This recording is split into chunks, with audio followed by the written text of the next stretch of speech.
Hey, congratulations, you guys. My father and mother, Beatrice and Arthur Minden, they would have been so proud of you. My father was an immigrant to this country and his dream was education. You guys are living his dream. We need you now. We need science and evidence. You are the future. You are our best hope. Keep it going. Congratulations again.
Hello everybody.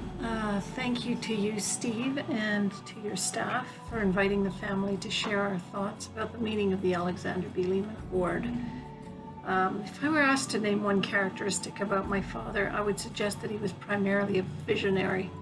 As an architect and urban planning consultant, he was on the one hand very much a pragmatist, but he was also what Buckminster Fuller used to call a big pattern thinker. Interdisciplinary at heart, he always saw and respected connections, interrelations, and complexity. And finally, he was an optimist, ever hopeful and relentlessly determined that we would always build a better world. Each student who receives this award similarly knows the importance of interdisciplinary connections. And I trust that even in these challenging times, each student finds inspiration through my father's legacy to retain a positive, hopeful vision of the future, no matter the obstacles that face us. One last point, I know that my father will have been truly honored to know about the great work of each student who receives this award. On his behalf, and on behalf of the Lehman family, we offer you our sincere congratulations for the wonderful work you have done and for the work you have yet to do. Thank you. My name is Katie Kraus, and my brother Eric Kraus would be very proud to know that his memory and name is forever associated with this great institution. U of T was an important part of my big brother's life. He completed 2 undergraduate degrees and a graduate program in geography and environmental studies, and is an alumni of Victoria College. He later went on to become an environmental planner with the City of Toronto. We lost Eric from a tough battle with cancer at the very young age of 37. He left behind a young family and many dear friends and colleagues. The idea of creating a scholarship in his name and honor in perpetuity was suggested to us initially by his professor, Rodney White. It was such an incredible and fitting gesture. Quickly after hearing about this idea, our friends and family and Eric's colleagues showed their respect and eagerness, and the Eric Kraus Graduate Fellowship was realized. It was a wonderful way to give back to others. Eric, too, was a giver, a teacher, and a lifelong learner.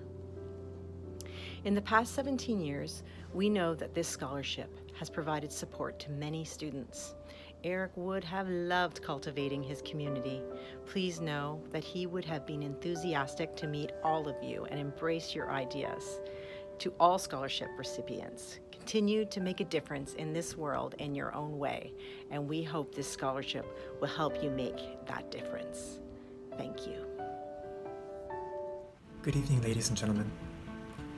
We gather again this year, though virtually, to introduce and acknowledge students whose work embodies the sensibilities of each of several awards. My name is Vin Bolton, and it is my pleasure and privilege to be asked to present the Marjorie Gillespie Bolton and Mabel Gillespie Norris Memorial Scholarship for this, the 3rd consecutive year. I could say that we live in unprecedented times, but that would not be entirely accurate or true. Yes, we meet virtually as a consequence of current world events. Yes, our lives have developed of late a new normal, one which may, and in fact should, inform how we think about and behave in future. Yes, we are faced with new challenges in perhaps uncharted territory. War and tyranny, corruption and plague, environmental disturbance and natural disaster, whether any of these is the result of Mother Nature's whim, the consequence of our own action, intended or folly, or our inaction, the question that underscores these developments is, as it has always been following many a previous upheaval or tragedy, what will we learn from this? And more pointedly, will we learn from this? Now as before, we must ask ourselves, how will we do things differently? How can I make a difference? If you joined in the awards ceremony at either of the previous 2 Research Day presentations, you may have heard me speak of the 2 women who continue to inspire me and gave spirit to this eponymous scholarship. I am able to say, myself as a beneficiary of their humble wisdom, that both of my mentors, my late mother Marjorie Boulton and her late aunt, my great aunt Mabel Norris, were asking those same questions decades ago, long before our current global situation. Lately, we have seen the use of fossil fuels plummet. There has been a quantifiable decrease in air pollution. We have witnessed long displaced deer, monkeys, and other wildlife creeping into our built environment and urban landscape where abandoned streets beckon them. There is an apparent resurgence of fish in the canals of Venice, if only because the water is once again clear enough to peer through.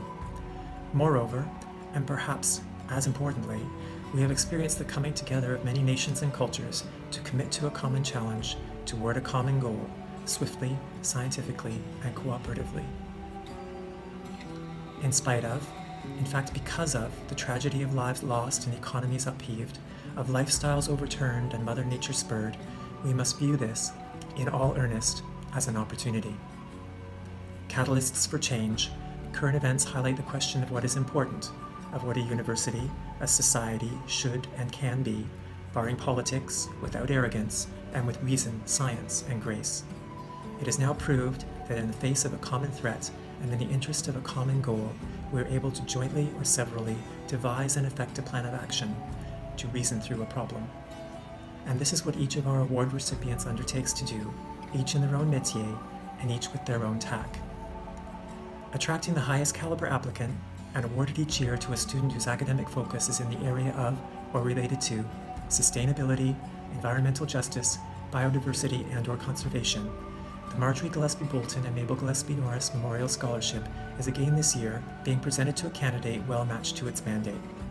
I look forward to one day being able to meet and discuss with them their research and study, plans and hopes, as I hope that this award contributes to their being able to better realize each of those by providing room to grow in their work. In years past, I have witnessed a great return on investment and endeavor in the marvelous celebration of Mabel's and Mum's vision and wishes as action by students dedicated to their personal contribution to a better world. This is my reward. Marjorie and Mabel, whom I wish could be with us today, and whose initiative, inspiration, and compassion are born in the fabric of their scholarship, would take my part as I offer my congratulations to this year's recipient. I congratulate them, not in their receiving of this award, but rather for their accomplishments, which have brought them here. It is my privilege to speak for the benefactors when I say that the acceptance of the Marjorie Gillespie Boulton and Mabel Gillespie Norris Memorial Scholarship Award embodies the great promise of action and change, the fruits of which both my mother and aunt would be honored and proud to witness, undoubtedly a positive step toward the nurturing and betterment of the world in which we live. On their behalf, thank you.